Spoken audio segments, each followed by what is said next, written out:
Hi friends, welcome to our channel. ఎలా ఉన్నారో బాగున్నారా? నేను బాగానే ఉన్నారని కోరుకుంటున్నాను. ఈరోజు మా అమ్మ మా పిన్ని ఫిష్ కర్రీ ఆంధ్ర స్టైల్లో ఎలా చేశారో చూద్దాం పదండి. మా అన్నయ్య ఫిష్ ముక్కల్ని తీసుకొని వచ్చినాడు. వాటిని మా పిన్ని కడుగుతుంది.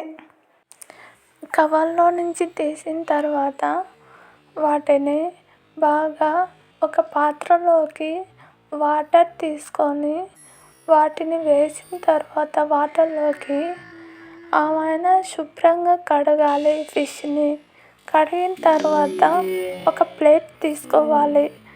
ప్లేట్ తీసుకొని బాగా అందులోకి ఫిష్ను పేర్చాలి. పేర్చిన తర్వాత వాటర్ ఉంటాయి కదా, ప్లేట్లో వాటర్ని వంచాలి. వంచిన తర్వాత ఫ్రిడ్జ్లో 10 నిమిషాలు పెట్టుకోవాలి. ఫ్రిడ్జ్లో నుంచి బయటకు తీసిన తర్వాత 2 లేదా 3 స్పూన్ల ఉప్పు వేసుకోవాలి. అలాగే 2 లేదా 3 స్పూన్ల కారం వేసుకోవాలి.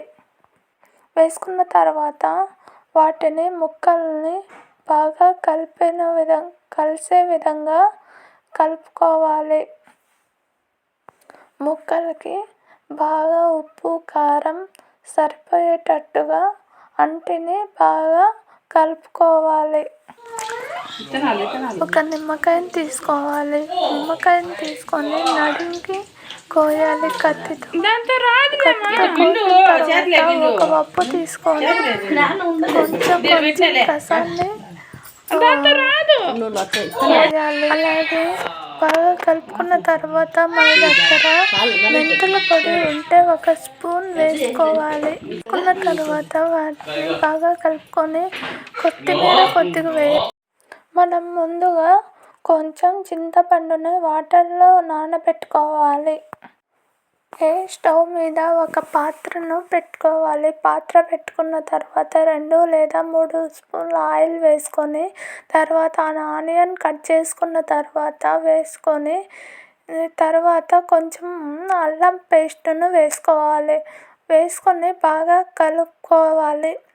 దాన్ని పచ్చివాసన పోయేంత వరకు కలుపుకోవాలి. మనకు ఫిష్లో ముందుగా కారం వేసుకున్నాం కదా, సరిపోకుండా ఉంటే మళ్ళీ 1 స్పూన్ కారం మళ్ళీ 1/2 స్పూన్ పసుపు వేసుకొని కలుపుకోవాలి. బాగా కలుపుకున్న తర్వాత మగ్గనివ్వాలి. మగ్గనిచ్చిన తర్వాత ఉప్పు వేసుకోవాలి. మనం ముందును చింతపండు గుజ్జును నానబెట్టుకున్నాం కదా, ఆ నానబెట్టుకున్న దాన్ని గుజ్జును కర్రీలోకి వేసుకోవాలి. చింతపండు పోసిన తర్వాత మనము గ్యాస్ని సిమ్లో పెట్టుకోవాలి. సిమ్లో పెట్టుకున్న తర్వాత ఉడకనివ్వాలి. కొంచెం ఉడికిన తర్వాత ఆ పీసుల్ని బాగా చిన్న చిన్న ముక్కలుగా ఉంటాయి కదా, ఆ పీసుల్ని అందులో పెట్టాలి. చిన్న చిన్నగా పెట్టాలి. మనకు చాలా ఎక్కువ ఉన్నాయి కాబట్టి పీసులు గోళం పెద్దదిగా పెట్టాము.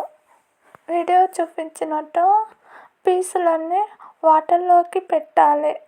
అన్నీ అయిపోయిన తర్వాత ప్లేట్లో ఉన్న పీసులన్నీ వేసుకున్న తర్వాత అందులోకి కొంచెం వాటర్ వేసి వేసుకోవాలి.